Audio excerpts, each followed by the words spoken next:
Hello, welcome to Spacemen Pod. I'm Ian Edmund, And I'm Mark Lassells. and we're going to chat about a few things today. We've got another song to go over, another gig to go over. We've got someone else's introduction to Spacemen 3. But it's, first of all, just start off by saying thanks for everyone who got in touch and said some nice things about our first episode. Let's see how long we can keep that going for. Right, we're recording this just before a couple of new Spacemen related records come out. They'll definitely be out by the time you hear this. But what have we got? We've got Spiritualized are doing a reissue campaign at the moment. That's right. And we're about to have the issue of Laser Guided Melodies. Which I think has arrived for some people. Indeed, absolutely. Officially out on the 23rd, which is just a little bit ahead of when we're recording. But yeah, they started to be around as people showing them off on Twitter and the like. The white vinyl for the Laser Guided Melodies reissue sold out very quickly. It did. So anyone who's interested in trying to get the set of these things as they come out, I gather that Pure Phase is going to have a glow-in-the-dark vinyl. Might want to think about ordering them as early as they can. But, you know, they're the albums that many of us know and love anyway, and I just hope it gets some new people on board as well. So that's an ongoing campaign. I think we got June, I think, is when Pure Phase is, and it's the first 4 albums, so that's going to go on for the rest of the year. Also on 23rd of April is going to be released, or has been released, is the Sonic Boom remix album of his last album. There's a couple of tracks that's already been released and made available. And also on fairly dramatic looking coloured vinyl. It is, isn't it? And for people like me who are not quite so vinyl pure, it's slightly disappointing. There's no CD version of this, but it is available as a download. And in fact, if you do buy the download, you get one track which isn't on the vinyl, the Christmas remix. That's right, yeah. Which was available on its own a little while ago, but that's part of the digital download of this album. So apart from those 2 previews, haven't heard anything of that yet. Look forward to seeing what Pete's come up with this time. There is a copy for me somewhere, but I'm yet to hear it. Well, what else happened recently? Jason did an interview for Uncut, and this was one where people were encouraged to send in questions for him in advance. Notice a few names that have cropped up on Spacemen 3 Facebook groups. And I'm sure the most interesting thing from most of our points of view that he said there, he seems to be indicating that he's made another album during lockdown and that it's to be finished. Yeah. I mean, it's a little unclear. You could read it in 2 different ways, but the most optimistic reading is that album is finished and he's already started working on another one as well. I mean, it could be that he's still talking about the first album when he's talking about writing some more, but I think it's a follow-up to that. I mean, one of the previous interviews, he was actually saying that the last album could be the last Spiritualized album. So this is certainly promising. That he did say that. I think he also said that about Sweetheart, Sweet Light as well, though. And someone addresses that in the Uncut interview, where they say about, you said that was going to be the last album, or that Nothing Hurt was going to be. And I think Jason sort of suggests it's a bit of a defense mechanism so that there's no pressure on him. If people are sort of expected that he's finished making music, he won't have people hassling him all the time about it. That's probably true. I don't know if that works. I'm sure that it's the first thing people ask about all the time. I remember going in the days when I was involved, I don't think I mentioned this last time, but for anyone who doesn't know, my wife and I used to run the fan club for the Boo Radleys. And when they had their launch party for their Britpop album for Wake Up, which was held in the former headquarters of MI5, this wonderful old building right next door to the Albert Hall, and probably the most star-studied, if you count the people who I like as stars, thing that we went to. And I think that was the only time I had a chance to chat to Kevin Shields. And I was so conspicuous of the fact that everyone he talked to, presumably the first thing anyone says is, when's the new about? I thought, right, I won't talk about that. So the first thing I said to him was, have you got any more EAR stuff you're working on? Is that coming out? But I think because everyone said about My Bloody Valentine, he just assumed that that's what I'd asked about and started talking about that instead. So Didn't quite get him onto EAR then anyway. But that'll be good. I mean, Jason, I thought this about going back to when Amazing Grace came out. It came out fairly close to It did, Let It didn't it? Come Down, and no one knew it was being worked on until suddenly there it was. Or I remember that was the days when albums were getting leaked across the internet. I remember that a very lo-fi, low-quality album, Yeah. or a kind of leak going And out. just logging on to one of the forums one day, and people were saying, "Look, here's links to the new Spiritualized album." We couldn't really quite believe it. Very I mean, odd. I don't think that sort of thing does a tremendous amount of damage, because all of us who would have downloaded it, I mean, I don't know how many copies of that album I've got. It's not even my favorite Spiritualized album by quite a long way. That's due a revisit, actually, I think, because every time I do go back to one I haven't played for a while, I'm often surprised by Well, how there's been much a I lot do of like. discussion on, as we were touched upon earlier, a lot of discussion on Let It Come Down, which is celebrating an anniversary, and people are starting to realize that it's actually aged very gracefully, and is probably a lot better than people realized that it was at the time. Everyone thought Ladies and Gentlemen Part 2, which it wasn't, and in many people's opinions, mine included, I think it's actually a superior record. So I'm not entirely sure that I agree with that, but I think there's a lot to like on it, and I think it's definitely Jason's sort of cleverest record lyrically as well. There's lots of really smart things in there. We could go on. We've got to be careful now, because this could turn into a 3/4 of an hour discussion about Let It Come Down Alone.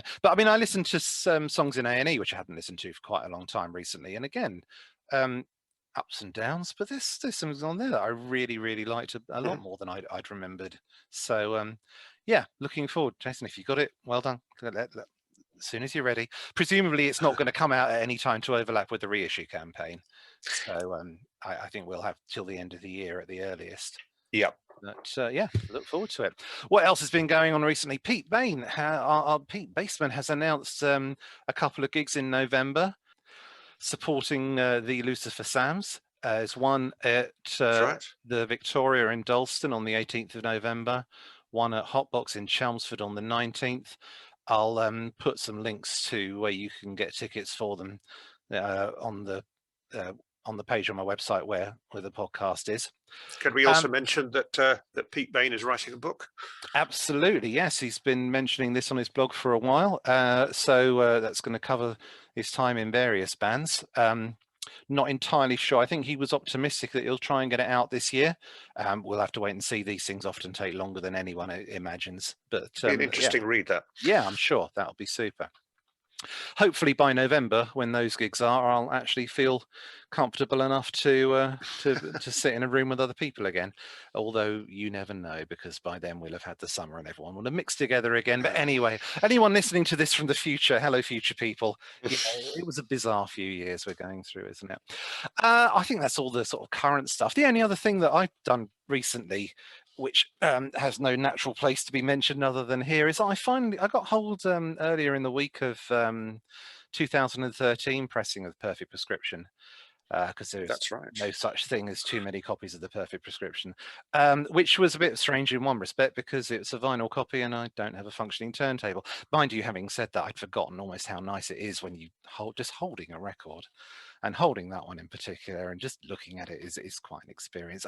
Mark and I have discussed previously, and we will save for a future episode, the fact that everyone who says what a terrible cover that is absolutely crazy. It is a perfect distillation of what you're about to enjoy.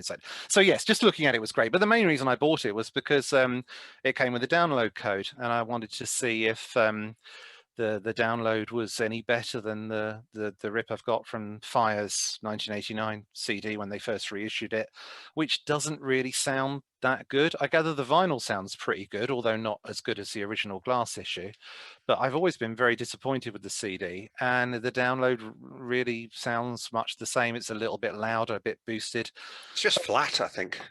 It's got a flat sound compared to the original glass vinyl. It's a bit muddy, and on I don't know if it's all the way through, I'm not aware of too much else, but on Take Me to the Other Side, there's some audible distortions and things that are dropping out of channels. The lyrics in the second verse, just after and we'll walk across the sand, and it suddenly pans off to one side and does it again throughout the rest of it. It's just a bit disappointing, really. I know there are all sorts of reasons why it's difficult for these things to get proper ground up remixes, but it'd be so lovely one day to hear one of that and Sound of Confusion, which sounds pretty poor as well, really.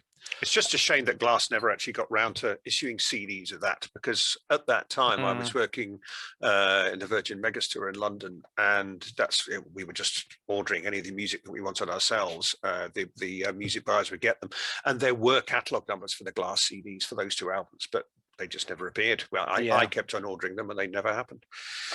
Yes, it's a shame. And I'm wondering, in terms of importance, as it were, even for people who aren't fans, to have an album like that, is it the most important album that doesn't have a decent copy you can buy of it?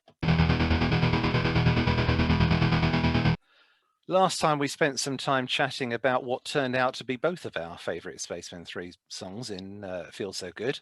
And we picked another one almost sort of random, trying to get something at this stage in our podcasting history, which is still trying to capture the whole band, because obviously there are lots of songs which veer more to some of the personnel than the other.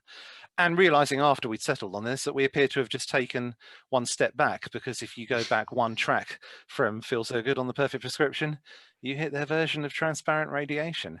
And that's what we're going to talk about today. I mean, it's a cover version, but cover versions are a really important part of the Spacemen 3 story.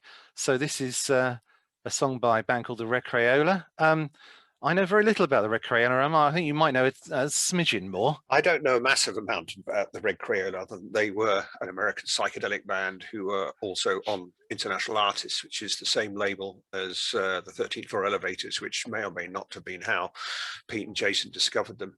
I think one of the interesting things to say about the fact that it's a cover version is that it's not a cover version of the original version. It's a cover version of a demo version. So, I mean, already they'd kind of gone off on some tangent when Pete discovered this. And anybody going to the first Red Crayola album, which is called Parable of Arable Land, expecting to hear a kind of pristine original version of Transparent Radiation, is in for quite a surprise, because that version bears very little similarity to the version which Spacemen 3 produced. It's very tripped out, a lot of kind of weird backwards stuff and echo, but that whole album is pretty psychedelic anyway. And the version which Pete chose to cover is from a compilation on International Artists, which is far more sparse and sounds a lot more like the Spaceman version. And in fact, I've now managed to forget the name of the compilation, which will... Epitaph for a Legend. Epitaph for a Legend, there we go. I had it in my hands about 2 hours ago, but never mind. Although whether I'd remember that if I didn't have in front of me on my screen right now an excerpt from an interview that Pete did with the first issue of the Outer Limits Spaceman 3 fanzine, where he says, I was a Crayola fan since I was about 13. I'd been going to Vicky's. In the interview, there's a little asterisk there, as if they're about to explain further on what Vicky's is, but I think they forget to do it. Presumably that's some record shop in the locality. That's all I can assume. And seeing the Red Crayola album in the racks under R, and I thought, who are they? They're weird. I thought they were a weird new wave band that came out in 1978, you see. And I thought it was one of these weird new wave bands. Anyway, before I started getting into psychedelic stuff, Simon Franklin, presumably the guy who worked there, said to me, check this out. I've never found anyone who likes it, and you can have it. He gave me the first Red Crayola album, and I listened to it, and I just adored it. It was this incredible way out rock and roll. And indeed, Pete then goes on to say what you were saying, Mark, that it was the Epitaph for a Legend version, which the Spaceman 3 version is modeled on. And you can tell that if you look at the lyrics, because there are differences between the album, the Red Crayola album version, and that demo version in what the lyrics are and how they're laid out. Some of them are rejigged and reorganized. And if you do a straight comparison with the Spaceman 3 version, then obviously the lyrics have been taken from that demo. Speaking about lyrics, you talk about this being a psychedelic band from the late 60s. I mean, does it make any sense as anything other than the ramblings of someone having an amazing trip? Lyrics are just deranged. Indeed, yes. But we were talking earlier about how Pete contacted Mayo Thompson of Red Crayola in order to actually fine-tune the lyrics, and Mayo Thompson couldn't remember the song. So I think Pete told him the lyrics that he got, and Mayo Thompson said, yeah, that sounds right. I don't know, maybe I'm unfair, but I can imagine this conversation from Mayo Thompson's point of view going, who is this guy bringing me up to ask about lyrics? Yeah, that'll do, off you go. Although he does, I mean, they are. I mean, they're not perfect, to be honest. He's misheard the odd thing, but nothing stunning or significant. There's one line in the Red Crayola version which I can't make out. It's in between the red signs outside, which I contain, and some sensuality I can't explain. There's a different line in there, which Pete makes no attempt to try and reproduce just as well, because it's almost impossible to make out. And that's why in the Spaceman 3 version, you get some sensuality I can't explain twice. It's not a repeated line in the original, but Pete repeats it so that the flow of the song works out. Yeah, it's interesting. Yeah, it's interesting. But I mean, the lyrics aren't important. It is the feel. Whichever version you listen to, whether it's Crayola or Spaceman 3, they've got a feel. Like you say, the album version is just completely wild, really. Quite a tough listen, that album, I found. It's curious because, of course, Pete remastered that album a few years ago. So, absolutely, yeah. So kind of a neat circle there. Yeah. But the demo version, again, has a different feel, a much more stripped down one. With English accents. Yes. But then, and this is the thing which really I think characterizes so much of what Spacemen 3 do with their cover versions, they just do something that I don't think you would really expect, especially coming off the back of Sound of Confusion and all the early era stuff, where they've taken some pretty heavy stuff already, and if anything, they've just made it a bit heavier. Whereas here, they take something which is, you know, going all over the place. They could have done something quite similar, or they could have turned up the guitars, but it's completely the opposite. It's relaxed down about as far as you can go. And it seems that this was the plan almost from the beginning, because there are quite a few versions that they recorded. Probably not as many versions as people might think, because having sort of sat down and stuck them into editing software and sort of played them over each other and tried to work out which ones are actually different. I think there are only 5 completely different recordings that we know of that Spaceman 3 did.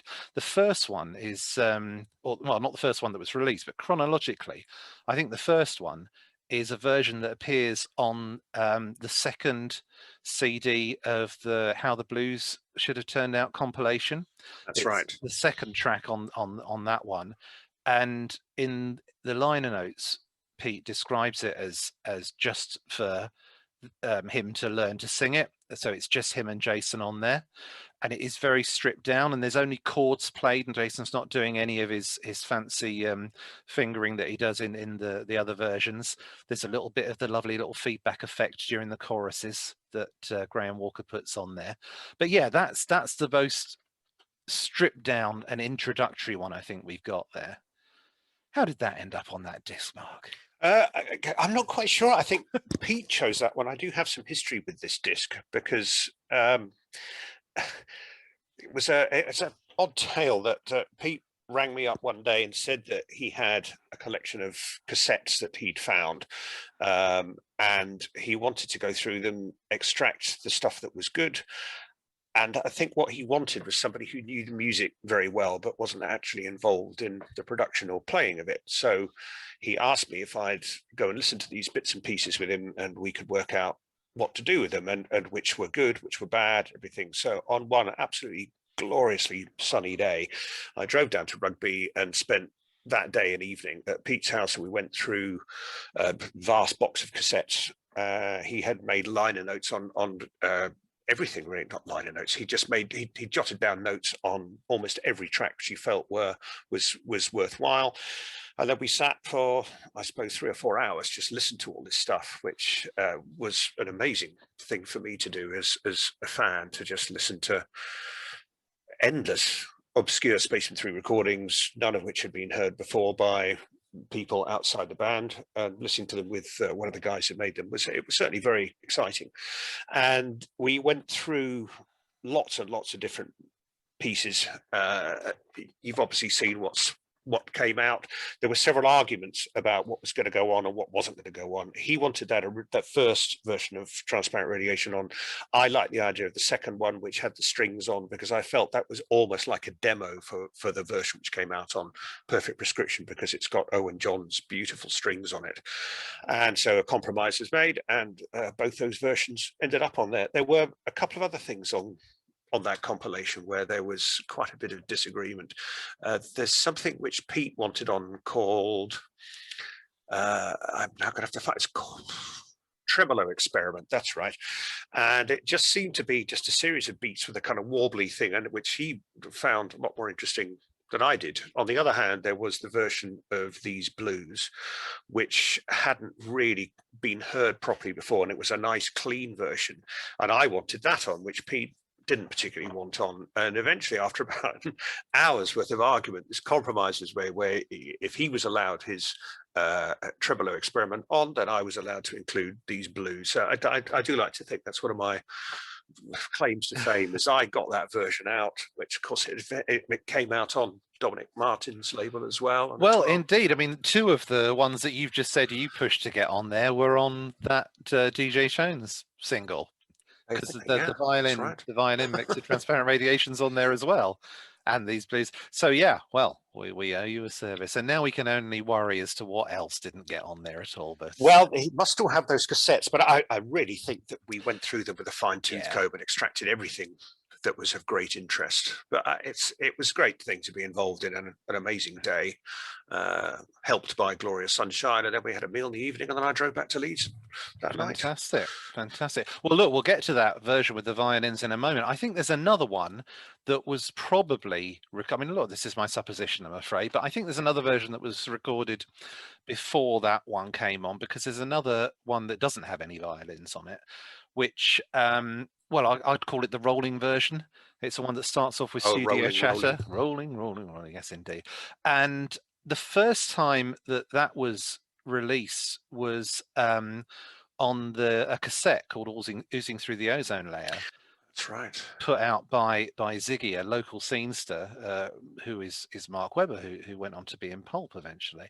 But he did a lot of fanzines and cassettes and organised events around this time. And there were two demos, or two Spacemen 3 demos on that cassette, this version of Transparent Radiation, and also a version of Come Down Easy. And they were impossible to find that. I mean, I've never seen a copy.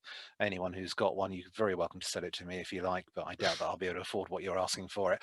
But then, because they were so rare, they were stuck out on a bootleg 7-inch in the mid-90s. So that's how many people have managed to get access to them. And since then, we've got proper issues, because it's been that version of Transparent Radiation, this rolling one, was included on the Space Age Recordings sample of the New Atlantis. So that's where you can get it in best quality. That's right.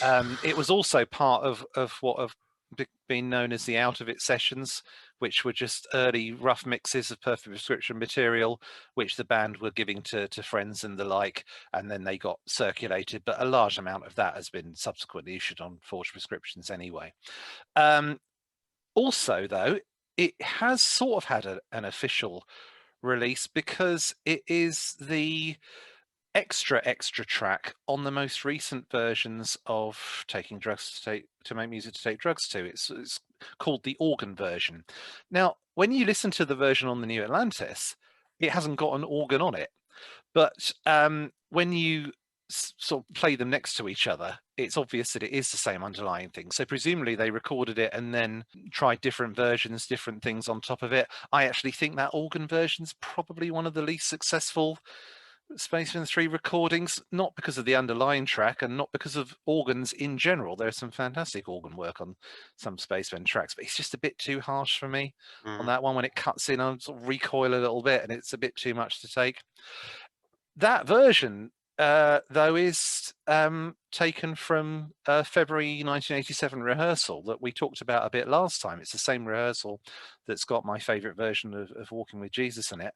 And so I guess the fact that it's appeared with different mixes and different instruments on it, that rather suggests that whole rehearsal must have been properly recorded. Presumably it was a rehearsal at VHF. because Sound likely, wouldn't it? It's also got some of the feedback swirls, which is a producer effect. So yeah, it must have been a properly recorded rehearsal. My guess is they were doing that rehearsal because it was only a few weeks away from their first European tour, 6-date tour. So I guess they were sort of tightening up for that. Certainly the way they played Walking with Jesus around that time's very much the same as the way they did it in that rehearsal. Although, interestingly, they're rehearsing Transparent Radiation and they don't play it live on that tour at all. But we'll come to live versions of it a little bit later. I think the next version after that is the one that you've already talked about, that first one with the violins that's on How the Blues. It's and as you say, it got released properly on the DJ Tone single.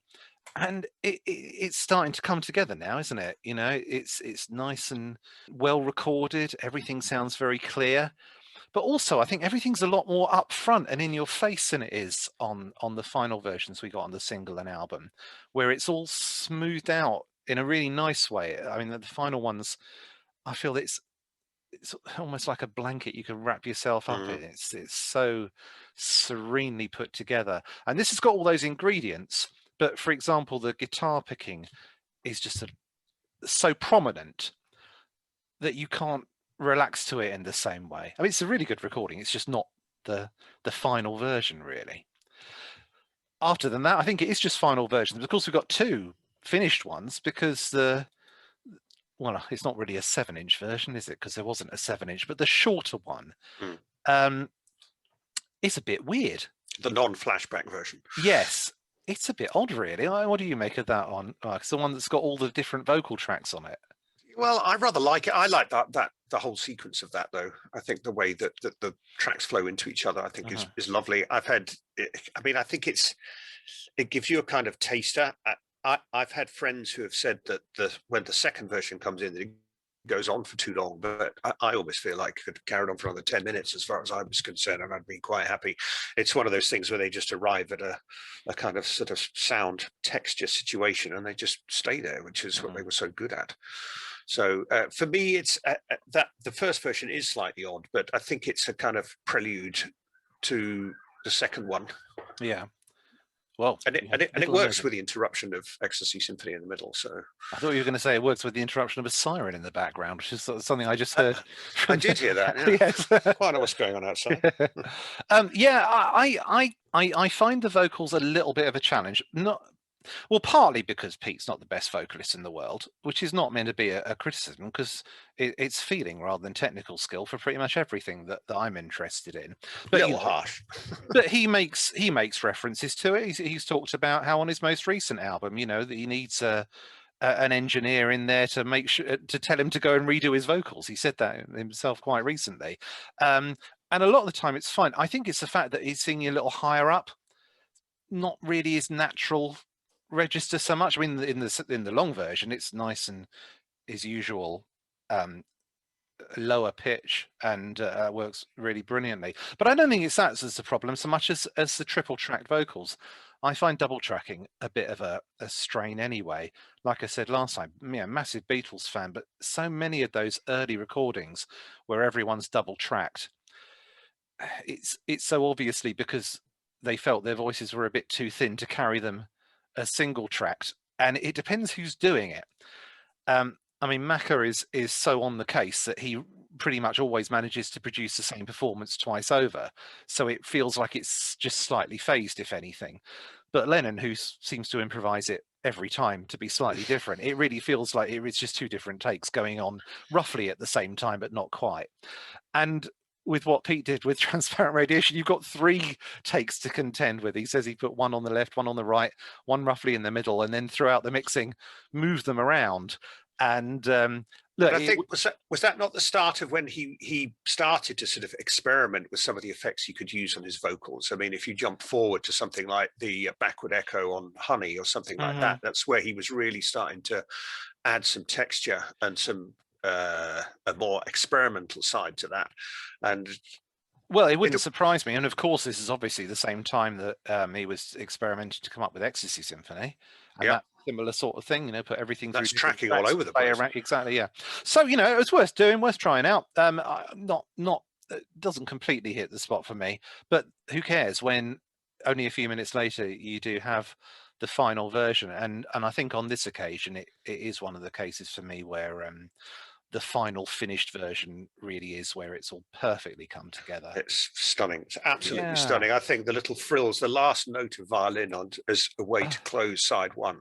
And the violin, I'm assuming it's not the same violins recording from the earlier violin version, because it sounds like there's just a bit more experimenting going on. Just go all over the place and see where it takes you, and it just far more polished, though, isn't it? Oh yeah, no, absolutely lovely. And Jason's doing all of his little pieces to go with it as well, all his little bits of instrumentation, which are just wonderful. Although, interestingly, in versions of this, the underlying track, which becomes Flashback, the album and long single version, has been released in all sorts of early mixes with different bits missing, some of which sound so different at a glance that you would think they are different versions. I mean, the version on the opening track on disc 2 of Forged Prescriptions is the same version, but there's no violins. The picking on the guitar is much higher in the mix. In fact, because you can hear that a lot more clearly than you can in the finished one, you can hear that there's a very rare mistake from Jason about 550 into it. He picks out the wrong notes and then tries, I think, to cover it up by making it like he meant to do that by doing it again. But I think then realizing, no, this sounds awful, and moving on. It's only a few seconds. I think it's still there in the final version, but by that point it's all mixed a little more lower and everything is so smooth anyway, and the violins are there, you don't really notice it. I mean, they probably wasn't even expecting that to be the main tape by the end of it. It got released again on the Losing Touch with Your Mind compilation, described there as an alternate mix, which seems to be accurate in this case. Again, no violins. It's got the same pick guitars from that version we've just been talking about, but it's got a bit of extra echo on the chorus, and it fades out a bit early. Yeah, it's about a minute less of that than you would have expected. And then the US magazine Forced Exposure. I was about to mention that one. I've now gotten a slight muddle as to which version has appeared on that. Right. Well, they claimed in their subscription offer, demo, gave away a 7-inch, that well, they claimed that this one was a completely different version to the one on the album, but it's not. It's the same version, but you wouldn't know it listening to it. Again, it's got more effects and it fades out even earlier. You lost a couple of minutes from the longer version there, so it's well worth having. It is an interesting mix, but it is the same one. Other than that, all we've got is the finished version that was on the single and the album, and it's just the I don't know how they've done that. When you listen to the previous ones, which have got pretty much the same instrumentation and the same instruments, even the ones with violins and guitar, and but there's it's just it's like melted chocolate, or or like I said earlier, it's or wrapping yourself up in a warm blanket. It's just perfect zoning out music for a start. You can get completely lost in it. Like I said at the beginning, I really don't think it makes any sense, but Pete manages to imbue it with a seriousness that make you think there probably is something going on if I could just be clever enough to understand what this is here. I was wide awake in a dream. Yeah, absolutely. Yeah. So to suddenly include that, people used to take the piss out of me when I played them that. Just to say it was old hippie nonsense, but I stuck to it. I do enjoy listening to that very long Ecstasy Symphony, but I think somehow the more concise Perfect Prescription one works just as well. You can survive without needing the entirety of it, and the fact that they've stolen those bits of the guitar licks and the violins and overlaid them as well works just as well, I think. But as you say, yeah, I don't get what people are saying if they think it is too long. There is one of these occasions where it could quite happily go on for a big chunk longer. I think if you listen to Spacemen 3 and you say any of their music is too long, you shouldn't really be listening to Spacemen 3. Well, that's probably true, yes. So I'm just glancing where I've got all the lyrics in front of me, but I don't think it bears much analysis. Maybe we can not bother too much with that. I do think, however, that Pete might have been stretching a point a bit too far in the latter day Spaceman 3 interviews when he was talking about a lot of environmental stuff, to say that they've been addressing this for a while with the reference to ozone in transparent radiation. I don't think that's got anything at all to do with the ozone layer, especially when it was in the 60s. I mean, it's a nice little link to make, but yeah, maybe not.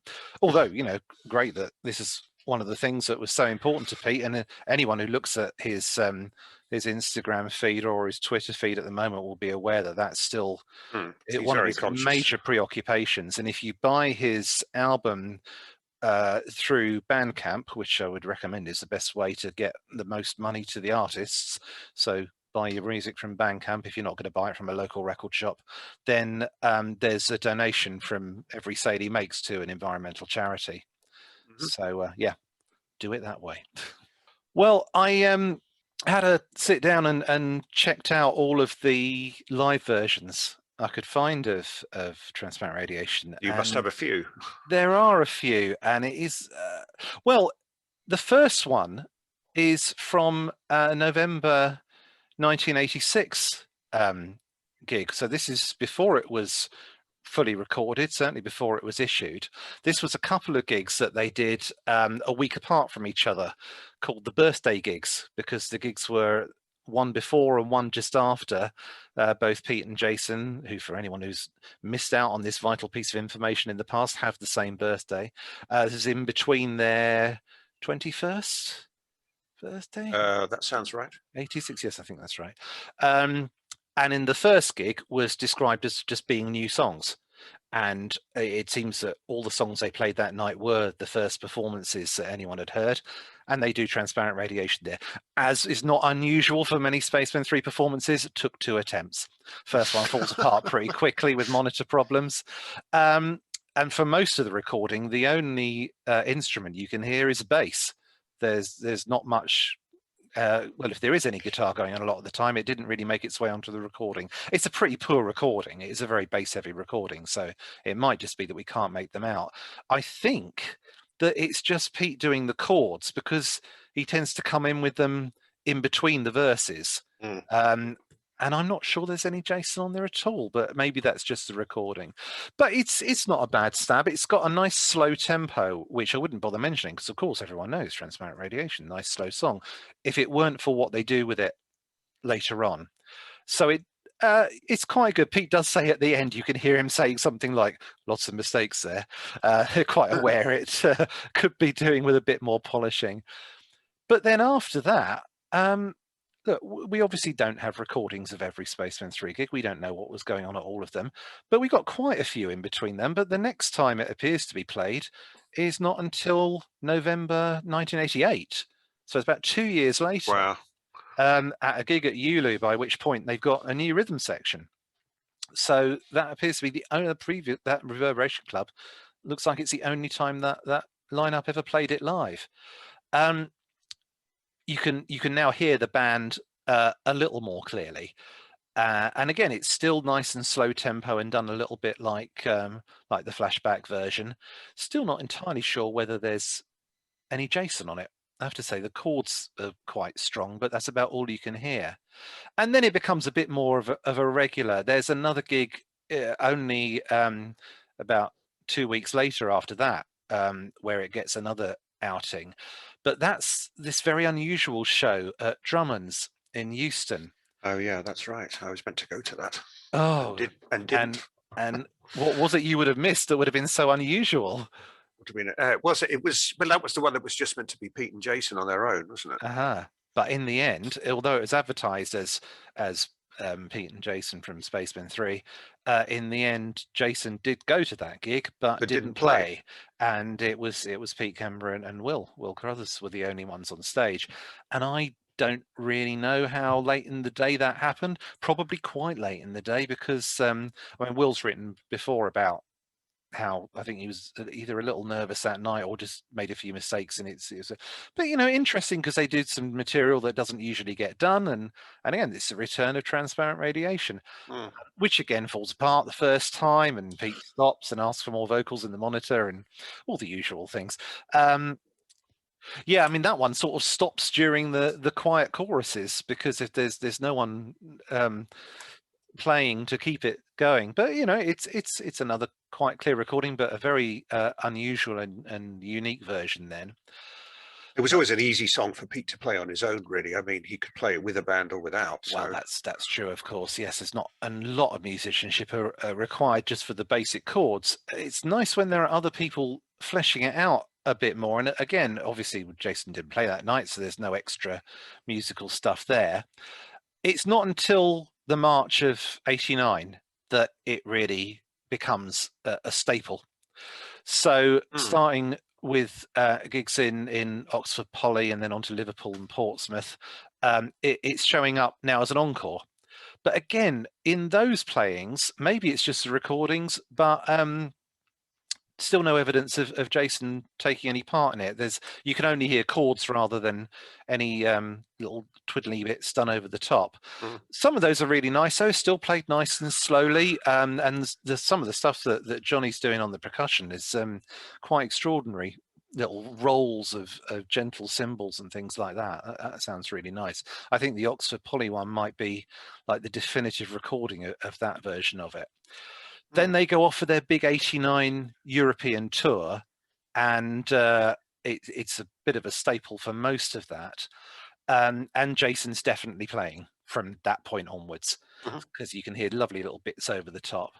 The thing, though, that separates all the versions from that point onwards from those earlier ones is that, well, one of the things I absolutely adore about the proper recorded versions is that sometimes there's so little going on that the guitars know when to stop and have a little pause, and maybe let the violins carry on and let the bass carry on with its sing in the background.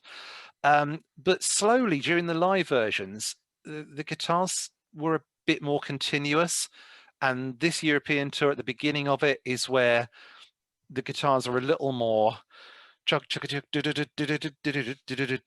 and it just doesn't stop, and it chugs away a little too much. It's not so bad at this point because they're still playing it in a nice slow way.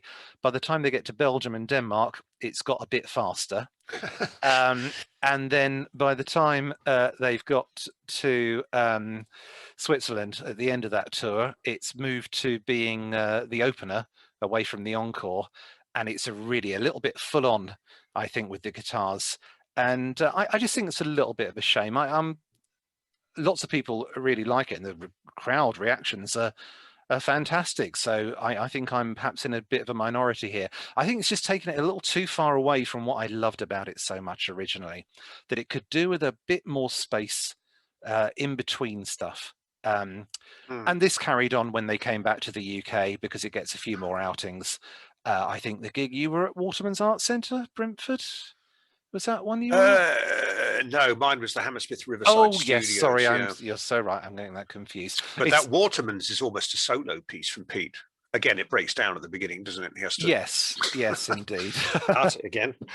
And it's played a few more times: Bristol, Aberdeen, Carlisle, and I think it's very much settled on being that sort of fairly chuggy, relentless, and it's now got a lot faster version. Wasn't played at the massive Town and Country headlining gig or the Subterranea warm-up for Reading, but it does get another airing at Reading as the final version, where it's still much in the same style. I think perhaps you had to be there. I think I'm just suffering from listening to these one after the other, because there's a couple of those European gigs that we're lucky to have video recordings of. And particularly when you can see Johnny with his I'm sorry, I'm not a musician, the big furry things on the end of your drumsticks, whatever that is for proper drummers. Please don't shoot me. But he's really going for it on the drums there, and it seems to work all right when you can see it going on. But yeah, I think less taken with some of those later live versions than the studio one, but it's obviously a really important track for Pete. He still plays it an awful lot when he does guitar themed gigs. Mm.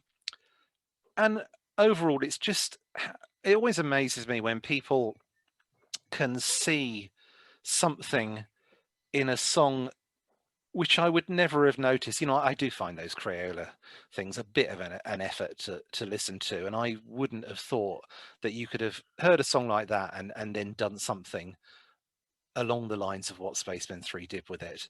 I mean, a discussion for another day, and one I really am slightly loath to start here because I know that Mark and I have very different views on this one. I've never cracked the 13th floor elevators either. Although I know they have a massive following, and that I think is probably an indication that there is a can of worms. Very different. So let's not. But the point is, lots of people who've done cover versions, they all seem really great. I mean, when Spacemen 3 do Roller Coaster, I think they've just made that their own completely. I really like the Primal Scream, Zip Inside This House again. And then when I hear the originals, I go, well, you've noticed something there. Well done for noticing it. I wouldn't ever have noticed that. So. Well, that's the kind of the two rules of a cover version is you've either got to do it absolutely faithfully and do a blindingly good version, or you've got to completely strip it down and reinvent it. If you fail to do either of those things, as far as I'm concerned, you shouldn't have really attempted it. So, which they did. They did it fairly faithfully with Transparent Radiation, but with Roller Coaster, they didn't. They did the opposite, stripped it down, which is anyway. But overall, I think still one of the pinnacles, and of course it's got its placement on Perfect Prescription, where Perfect Prescription being a bit of a themed around a trip experience, and it just comes at that perfect place of everything's opening up, really, and it's on that plateau, and it's part of what epitomizes the feel that Perfect Prescription gets across, which I know Pete's done interviews saying that's sort of the idea, really. I mean, I remember when I was having a rough time at a former job that I would come home and really not want to know about anything much, and not being the sort of person who would then fall back on something like hard drugs as a remedy. I would sit down and plug the Perfect Prescription in on headphones, and by the time I get to this stage, I sort of feel that there's no need really to have to go and investigate those hard drugs because they've channeled it directly into me, and I can't imagine anything feeling more sedate and securing. It's just an enhancing feeling. I think it's one of their best achievements. And also the track sequencing again, which we keep referencing too, but it works perfectly with that. And if you do play the album from start to finish, the way it does go from Transparent Radiation to Feel So Good and then carries on is fairly inspired, I think. Lovely.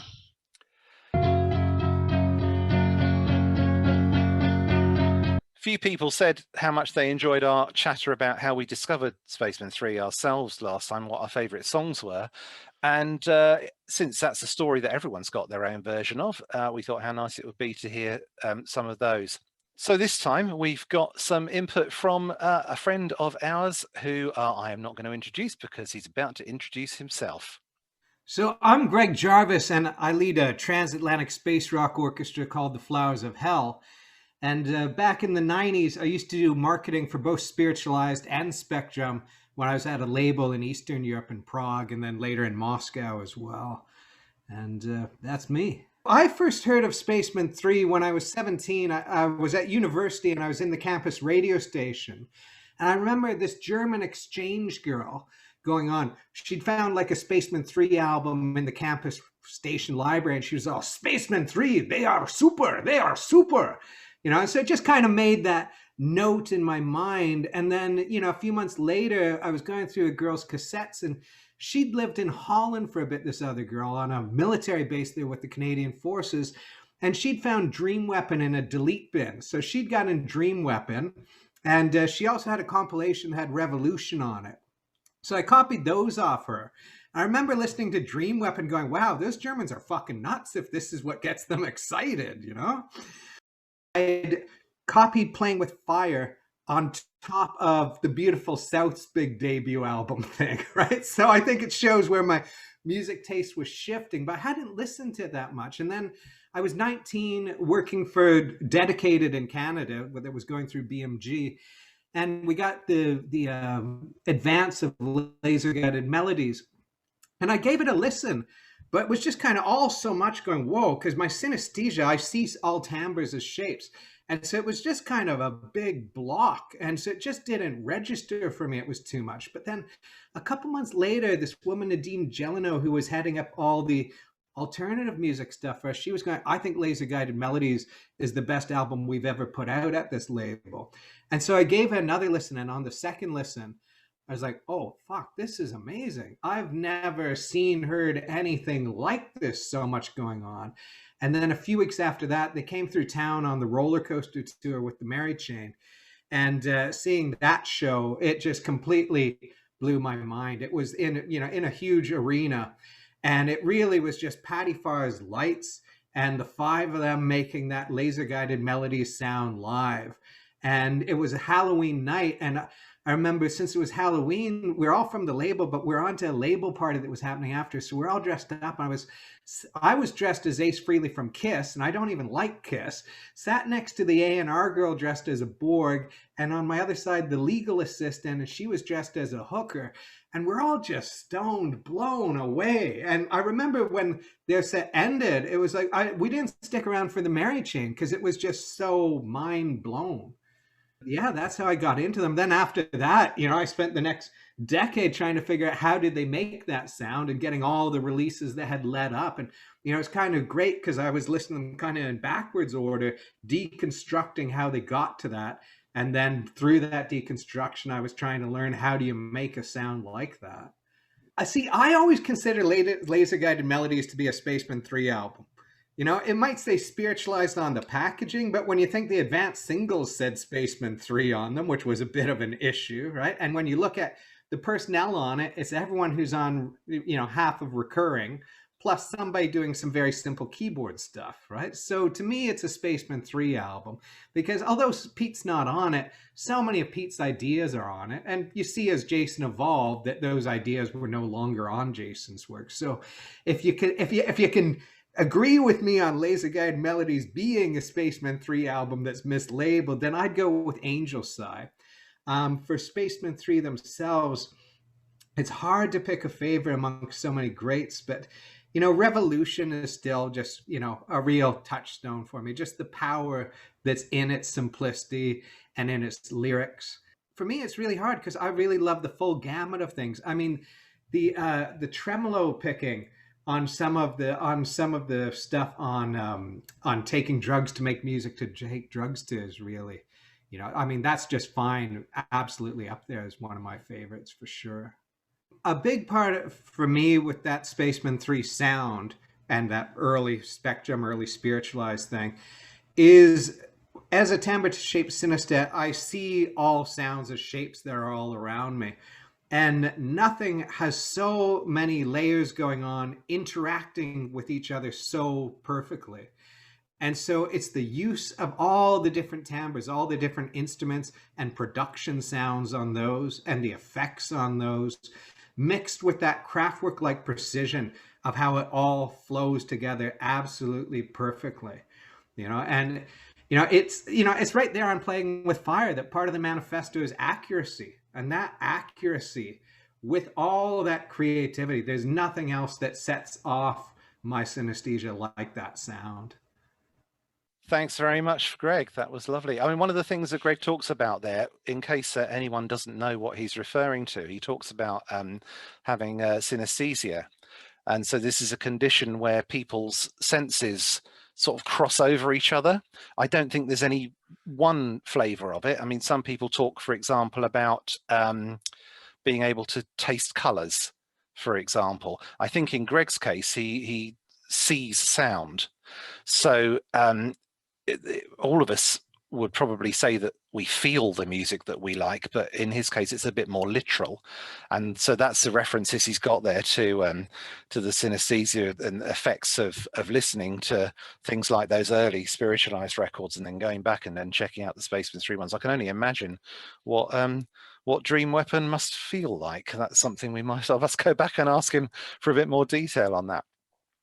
But the really interesting thing, I think, at the end is that, when we asked him to come up with a favorite Spacemen 3 song, he chose a Spiritualized song, but then talked about how it's still, as far as he's concerned, it is a Spacemen 3 song.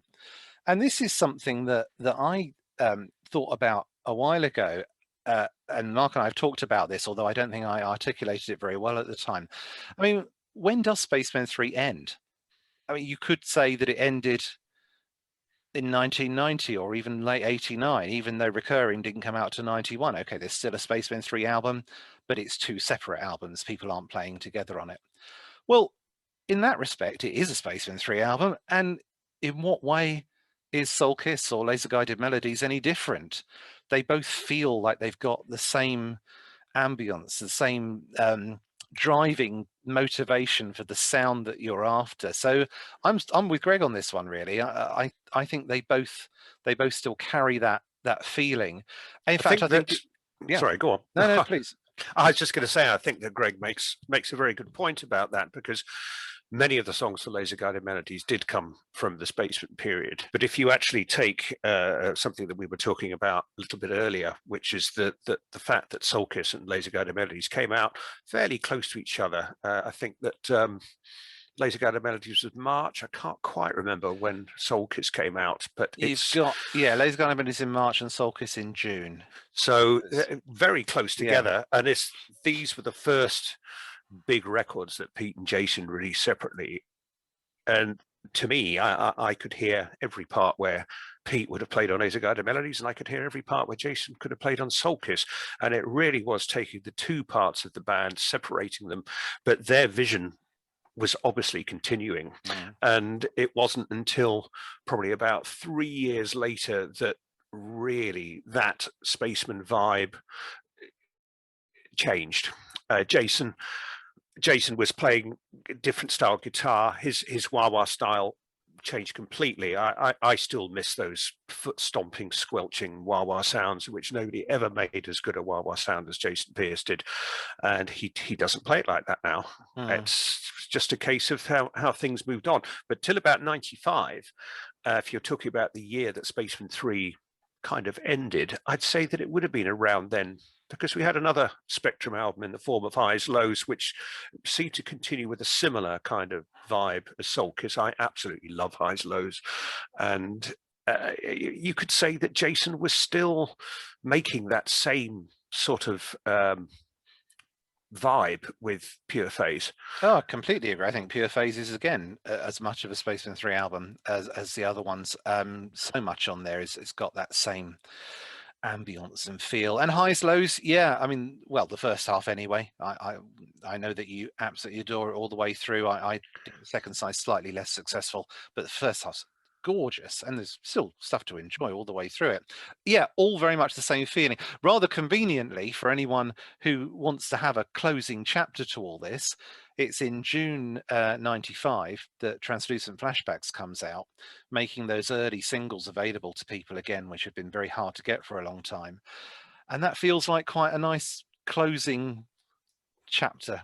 Absolutely. The Spacemen 3 story. After that, you've got Pete going off to do EAR, and Forever Alien comes out in October 97. Ladies and Gentlemen in June 97. Look, I mean, there's loads to enjoy and all that stuff, but it sounds different. Vibe had changed. Yeah, they just sound different. They're now making different kinds of music, which, surely we'd like our musicians to progress. It'd be a shame if they were just doing the same thing forever. So yeah, I understand completely where Greg is coming from on that one. I mean, 92. And I came to it slightly after. I came to it slightly after this, so I don't quite. But yeah, imagine if you were already a fan and having those two albums come out in quick succession.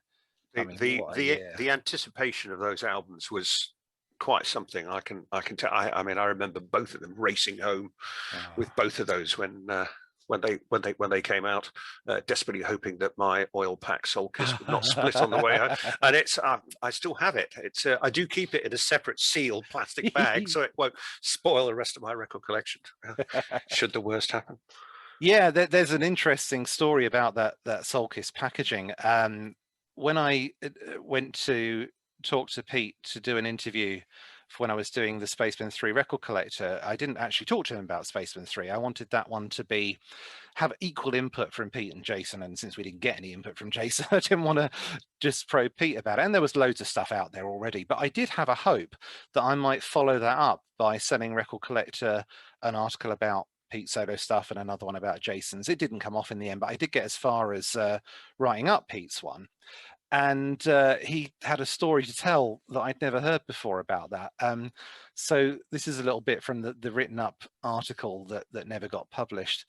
It says, the packaging for the initial vinyl and CD copies of Soul Kiss Glide Divine was the most elaborate yet for a Spectrum release.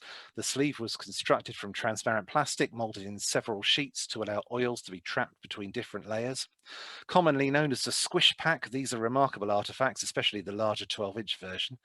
As might be expected, this inventive design caused a few problems. And then Pete says, when they shipped them from the distributor, they just treated them like they were normal records. Obviously, you need to take some consideration with something like that. And they just chuck them in boxes, pack them up with other records. They're probably okay to be stood, but as soon as you drop them, the weight of the other vinyl squidged. So, of course, when all the stuff arrived at the shops, it was all dripping oil. And all the stock that was shipped with it, including apparently the Manic Street Preachers were hoping to get some top 10 single with some nonsense that week. And all their stock was shipped at the same time, all got ruined. I mean, everything had been ruined by it. So it did cause a few problems, to say the least.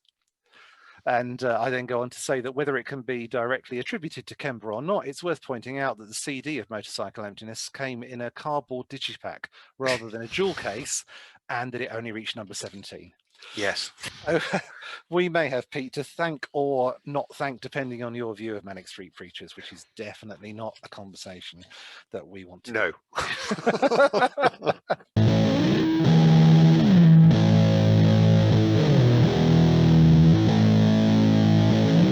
The gig we're going to talk about this time is from the 27th of November 1985 at the Mercia Leisure Centre in Coventry. Many people would have seen a lovely poster that was designed for this gig. It's got photos of Pete and Jason and Natty, which were taken by Steve Evans. Took a lot of the early photos, including some of the ones that were used on the cover of Sound of Confusion. It seems that we've got Steve and Craig Wagshaft to thank for all of the early photos of the band, and that's a particularly inspired little session where they've got the three of them sat against a white sheet in the background, and Jason and Natty sort of praying. Yes, exactly. So they use this for the poster design, and on the top of the poster, in fact, does it even say Spacemen 3 anywhere on the poster? I'm not convinced that it does. It certainly says Stooges Velvet Stones. Yeah, exactly. So that's the big. I'm just getting the poster up to have a look at it. I'm now having to look at the poster as well. Oh no, it does say Spacemen 3, but much larger than Spacemen 3. It says this Stooges Velvet Stones, and apart from that, and the venue and the date, that's all that's on there. And this was something which they seem to think was going to get them an audience. I mean, quoted in Eric Morse's book, Jason says, we made a poster for one show that read Velvet Stooges Stones. We thought if we put those references on it, someone would be walking around and say, yeah, I've got to have me a bit of that tonight. One person turned up. We cleared halls. It never got to this mythical rewrite where we suddenly took off. And a couple of the tracks from the live recording were included on the How the Blues Never Turned Out. This is correct. Yeah, so in the liner notes that Pete wrote from that, he says 2 tracks recorded at the ill-fated Mercia Park Leisure Centre in deepest Coventry, a town that rarely could muster more than 2 people to any of our shows. This was from the show with the Stooges Stones poster. It didn't raise a soul who didn't travel over from Rugby. He says that the recording here is by Sean Cook, ex-Spectrum and Spiritualized, when he was still at school. The only person I remember was my uncle. Regardless, it shows how he sounded live in '85, quite an improvement showing from our regular rehearsals. And indeed, we'll have something to say, a lot to say about what it actually sounds like in a moment. But if you were only reading what those guys were saying about this, I think you could probably have a little healthy skepticism as to whether it was quite so empty as they claim, if it weren't for the fact that I was very fortunate in the last week or so to be chatting online to Gavin Wisson, who had been a very important player in the rugby scene at that time. You know, he and Pete Kember put together the Reverberation Club, where there were so many gigs, and he was the main man in band Cogs of Time. And he tells me that the Cogs were the support that night, although they're not mentioned on the poster, and that the audience for the Spacemen 3 portion was indeed the Cogs support band, the Cogs of Time +1. And when I said, "Oh, I thought Pete said that his uncle came along," Gav said, "Yeah, he was the +1." So there really was an audience of 5 for that show. It really was as unsuccessful as both Jason and Pete seem to suggest there. And worth mentioning, recorded eight days after their 20th birthday. Yes. So how young everyone was at that time. Just extraordinary. Incredible, really, wasn't it?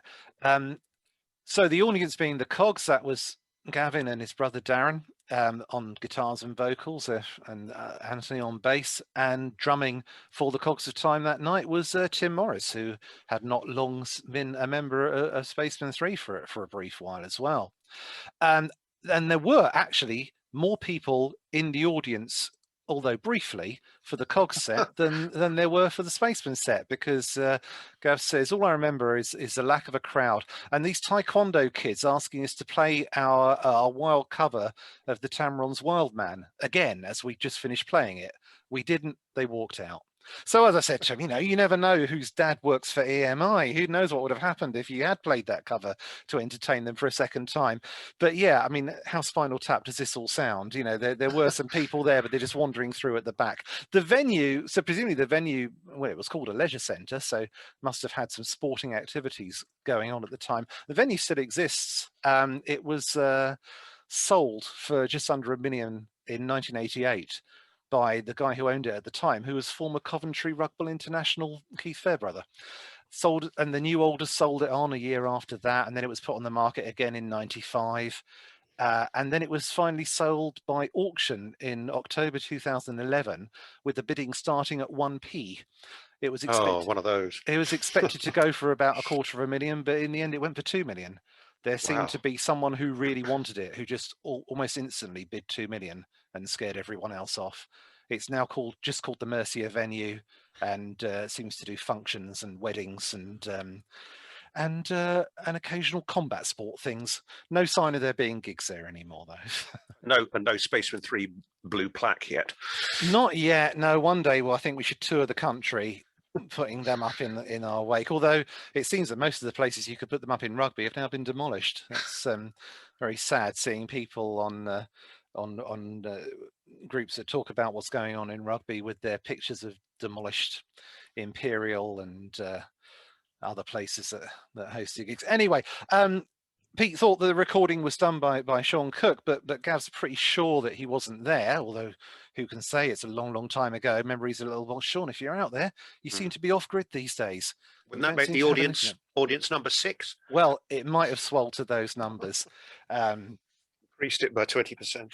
Gav did joke that maybe they didn't put the Cogs on the poster because they were worried that their enormous fan base might have just filled the hall, and there you go. But maybe, I mean, Sean would have been incredibly young at the time, and it was a school day, and Gav remembers the venue being really hard to get to as well, middle of nowhere venue. So maybe if it was Sean's recording, maybe you got someone else to do it for him.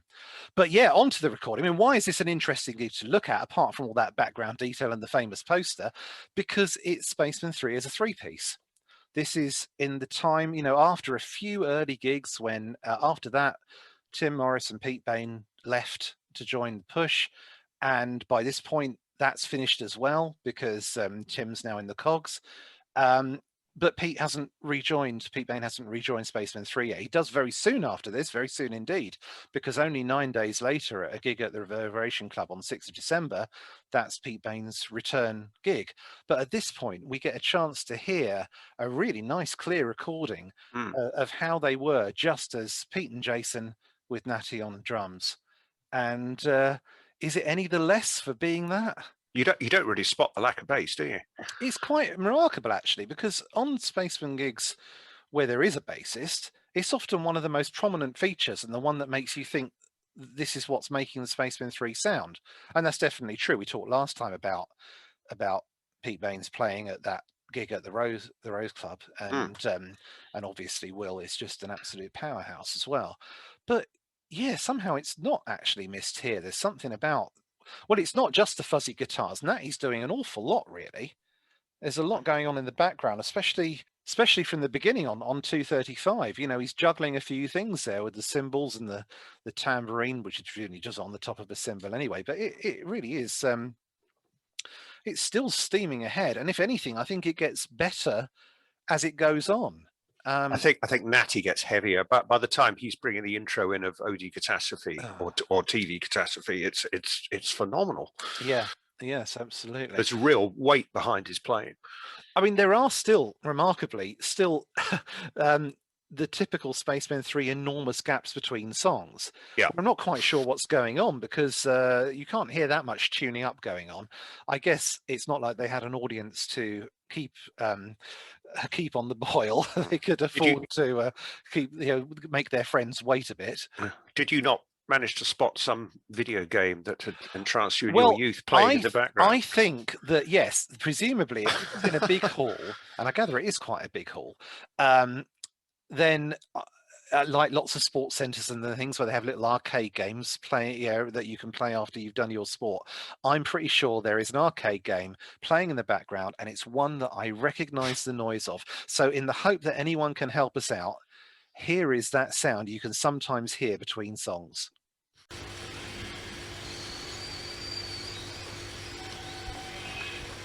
Now, I thought that was a sound that was made by an arcade game called Track and Field, which was like a Olympics type game. We had to press two buttons really quickly to get the guy running. Exactly. I did used to play that. But I mean, I haven't played Track and Field since the 80s when I was playing those arcade games. But I went on YouTube and found some people who'd done complete playthroughs of Track and Field. And although I recognized all of the visuals and the sounds that came out of it, this sound wasn't one of them. Oh. So I don't know where it's from. If anyone else has misspent their youth at arcades who could put me out of my misery, that would be much appreciated. The other background stuff that is interesting is towards the end, where I think you can just about hear an onstage conversation where a grumble. Yeah, where Pete Kember is effectively saying it's all been a bit of a waste of time, because nobody's come. Sounds with a chuckle, doesn't sound pissed off about it. Just a sort of, well, this hasn't worked out, has it? But as for the performance, it's pretty aggressive guitar-wise, and I do think, as you say, it gets some more ferocious towards the end. I think that TV Catastrophe is actually quite scary to listen to. It is. It's quite overwhelming. Aggressive. Really. It really is. For the benefit of anyone who thinks we're just taking the piss, they really were calling it TV Catastrophe at this point. I mean, people were accusing them, of course, from the time it got released on Sound of Confusion of just ripping off TVI by the Stooges, and I think there are lots of similarities in the lyrics, and the music's similar-ish, although I can sympathize with Pete saying it's not, and he wrote it when he was at school, and that's fair enough. But they obviously were aware of this as well, and were still calling it a TV Catastrophe until presumably the idea came to them to change that at some point. But yeah, that is very. Also, I mean, the Walking with Jesus is really good as well. They're doing that really fuzzed up approach. I mean, this is only a couple of months before they recorded the Northampton demos, which was eventually used as the first single with Walking with Jesus, and it is that fuzzed on one. Another interesting thing about it is that on these early versions, Jason's still singing the lyrics, which are much more explicit, much clearer. Heroin lyrics. Yeah. If heaven's like heroin, then that's supposed to me. And then at the end, can't stand this life without sweet heroin. I mean, it's interesting, and it obviously reveals a bit more of what's really going on. I mean, we should perhaps save this in more detail for one day. We'll probably talk about Walking with Jesus in its own right. I think Jason made the right call there, ultimately. I think it does make it a better song by not being so explicit. I think, like quite a lot of what goes on in Spacemen 3 and still with Spiritualized as well, there's no need to emphasize it. And Jason's always been very keen to not really go on about things like drugs in interviews. I think the message is quite clear. If you know what you're looking for, it's pretty clear. And I think that makes it more powerful than having to spell it out. I think it would also be tricky to take that song forward with lyrics like that. Obviously he didn't know what was going to happen with the popularity of someone like Spiritualized, but it would have been difficult singing those kind of lyrics now. Whereas if you took something like Come Down Easy, just referring to getting stoned in such a kind of sort of the way that those lyrics are sung by Jason, he's just disposing of that information. Yeah. It's of no consequence to him. So far more casual. One of the most interesting parts of the recording is the version of Things Will Never Be the Same, which I think is where it really kicks in. I mean, the early, there's 235s, Marianne and Amen, and they're all perfectly fine. But I think it's when Things Will Never Be the Same, it sort of steps up that little gear. I don't know, but it sounds like Pete might be using his Turkish saz on this one. It's got a slightly different sound to it, and he's doing a lot more than he tends to normally in the songs as well. Lots more movement up and down the fretboard and some really interesting phrases. I think it was probably right to phase them out for the album version and make it a little more on the level. It's a bit more like a full-on attack, which is how it should be there. But this makes it sound really interesting though, and again a little bit like the TV Catastrophe, a little bit scary as well. It's all sounding quite serious at this point. That's right. Even before that, though, when they play Marianne, they've still got that full kind of swirling phase going on in the background. Which, when you think how comparatively inexperienced they were, the fact that they've got this equipment to make the sounds that they want it to make is impressive. Yeah, no, absolutely. We don't get a full Little Doll though, do we? Which is such a shame. Yeah, straight after Things Will Never Be the Same, which is a great 8.5-minute version of it as well. I mean, it really is something to get wrapped up in. Yeah, they start playing Little Doll, and then the tape cuts out before the vocals come in. Now, based on so many other recordings of that time, it might well have been just because it all fell apart and they couldn't be bothered to do it again. Who can say? But maybe we're missing out on something there that we'll never get another chance to hear. There you go. Yeah, overall, extraordinary sound, really. And it just seems to be an indication that you can put the ingredients of that band together almost however you want, and something extraordinary will still come out of it. I think that also for 1985, listening to that sounds like the Spacemen 3 blueprint to me. That's what they took forward. They stamped that kind of sound on most of the gigs which they did after that. It became the kind of definitive Spaceman sound. What I find really interesting is compare it to For All the Fucked Up Children, the very first recording, which I know was 84. I don't know what month of 84 that was in, and I tried to find that out today, but it's whatever it is. It's if you think sure. that can't have been more than 18 months or so before this gig that we're talking about, and yet the sound had developed so much that they had gone from a kind of slightly scruffy, loose, bluesy band to being a focused guitar power unit. Yeah. And that Spaceman sound is just there for everybody to hear from Marianne and those other tracks. That it is Spacemen 3, but it's 1985. I didn't get into them for another 2.5 years. So all that stuff missed me by, or passed me by to start with.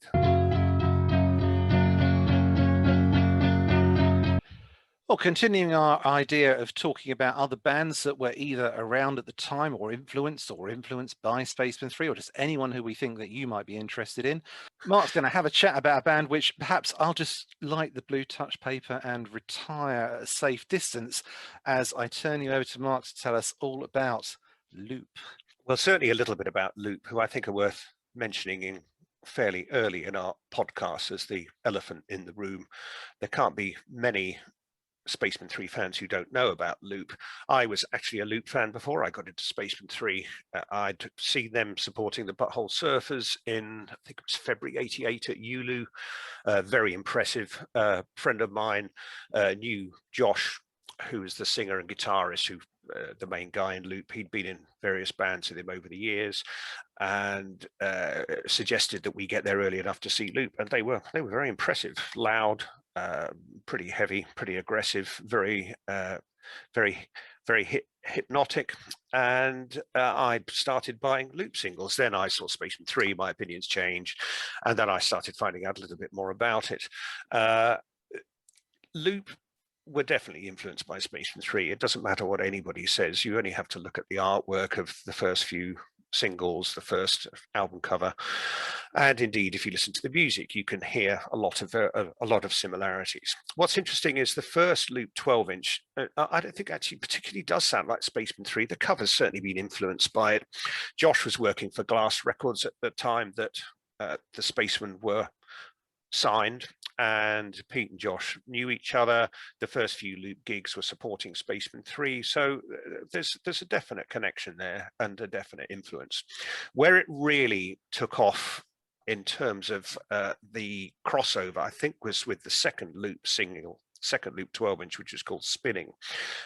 Very good record again, but it's got two songs in it. One's called Deep Hit and another one's called I'll Take You There. These, for me, are just taking the Spaceman sound and just not even reinventing it, just playing it again, doing it actually rather well. I like both of those songs, but I'll Take You There, he's even got some of Jason's vocal styles.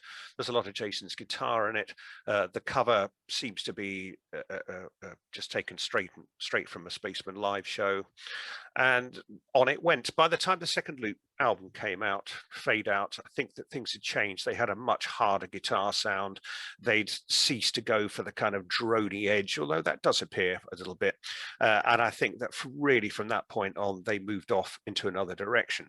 That said, in the meantime, Pete got rather pissed off, let's say. I think that's an understatement, with the fact that Loop were getting a great deal of press exposure. The press were falling all over each other to praise them, and the Spacemen were getting really rather negative press in places like the NME, although Loop were more in melody maker and sounds than the NME. And I think that kind of press attention really did get to Spacemen 3, particularly Pete, and he said quite a lot of stuff in the press about Loop. Josh, on the other hand, never really made any reference to Spacemen 3, which I found rather odd, because if he'd been a bit more open about it, perhaps the rift wouldn't have become so big. When my times in meeting with Josh, he always denied that there was any interest, any influence, and always said that he hated them, which never really convinced me. Sadly for me and my memories of Loop, they have reformed, actually to a considerable amount of success, but they did come up to Leeds a few years ago, and I'm afraid to say they played possibly the worst headline set I can ever recall, and my wife and I left after 20 minutes because she grabbed me and said, do you think this sounds out of tune? And I realized that it did, and that really was the end for me. It's a shame, because I did love a lot of early Loop, and those first two 12-inches still are pretty good. I did listen to them today in preparation for this, but there's no mistaking the crossover. If you're a Spacemen 3 fan, the chances are that you might even get into Loop. You have to check them out for yourself, but there's no question that they are worth mentioning as a contemporary at that time. Oh, I mean, there are plenty of Spacemen 3 fans who are very big Loop enthusiasts. I don't think there's any reason why there has to be any sort of enmity or rivalry. I have listened to most of it, and I don't dislike it. I just think I'm a little bit indifferent. It hasn't quite clicked with me. I was listening to it again, some of the early things earlier on in preparation for today, and it was interesting because we never talked specifics before, but those tracks you name check were ones that stood out to me as some of the more interesting ones to listen to, and there are a few others as well. I mean, it all sounds fine. I think it's all a little bit of a shame, really. I think, as you've already alluded to, if Josh, sorry, for anyone who doesn't know, I mean, Josh called rechristened himself Robert Hampson. Well, the surname is Hampson, Robert, so that's who we're talking about, and that's not intended as a slight at all. I mean, look how many times Pete Kemper's renamed himself over the years. If he'd been a little more open about it, rather than being, I don't know, maybe he was afraid of being accused of ripping people off. But if it's a band like Spacemen 3, they've been so influenced by so many things anyway, there's no shame of any kind at all in being influenced by somebody. So it's a shame that wasn't just something that he was happy to acknowledge, because I think that from Pete's point of view, it appears, again, as you were saying, Mark, that the real reason for the enmity isn't because they were in any way copying bits of it, but just the fact that they got a bit more successful. That's bound to stick in your throat a bit. And denied any influence. Yeah, if you see someone else getting successful. Whereas if Josh had said something like, yeah, we're getting successful, then there are other bands like us and you should check out Spacemen 3. It could have been a friendly scene. My friends at the time who knew him said that he was very well. He was a big Spaceman fan, and why not? I mean, he worked for Glass Records. Yeah. I think he might have even helped them get them signed. I'm not sure about that, but he was certainly there and part of it. But also, I mean, while you can understand the reasons why this came about, it's a bit of a shame that Pete Kember did talk about it quite as much as he did. However justified he may have felt, it rather contributed to a slightly caricaturish cartoon version of him and what people would expect, and the fact that it then got brought up in all the interviews, or occasionally he would bring it up before it got brought up even as well, which didn't help. But then it became a kind of irrelevant. I certainly understand why he wasn't happy, but certainly it was a kind of red herring that kept on appearing in interviews.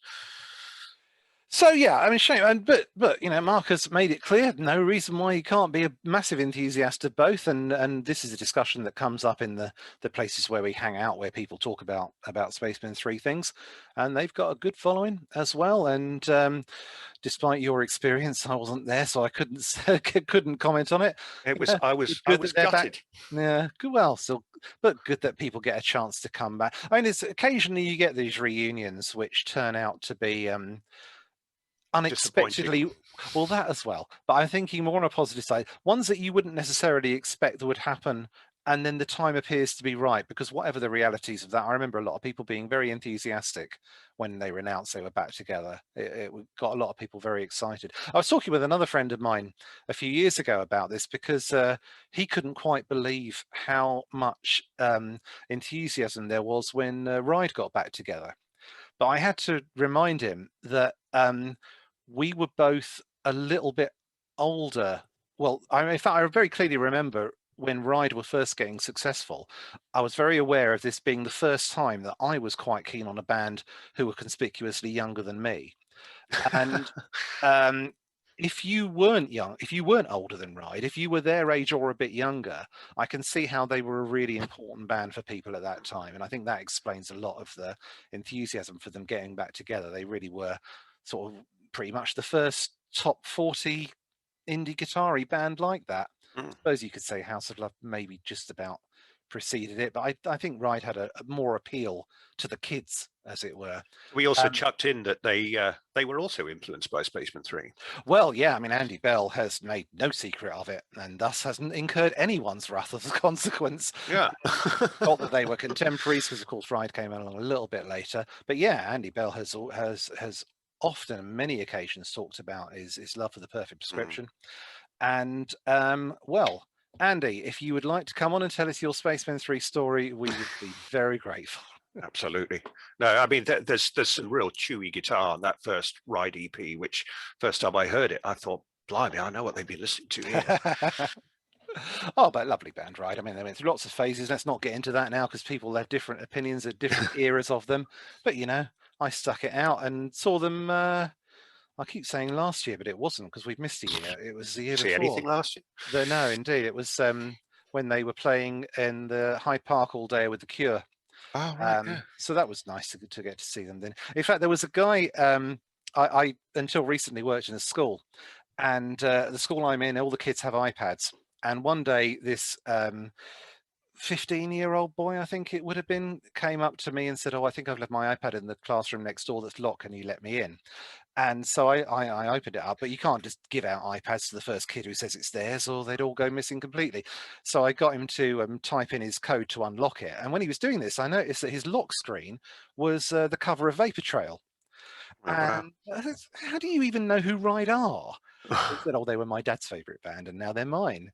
And when we went to Hyde Park to see mostly The Cure, we got off the train and him and loads of his mates got off at the same time. Came up to me and said, oh, you're going to see Ride? I said, well, yeah, we are going to see Ride. It's not the main reason we've come, but there you go. So yeah, there you go. Things are breaking through to the next generation. And how nice is that? Has to be a good thing. And coincidentally, we're recording this on Robert Smith's 62nd birthday. So happy birthday. I did not know that.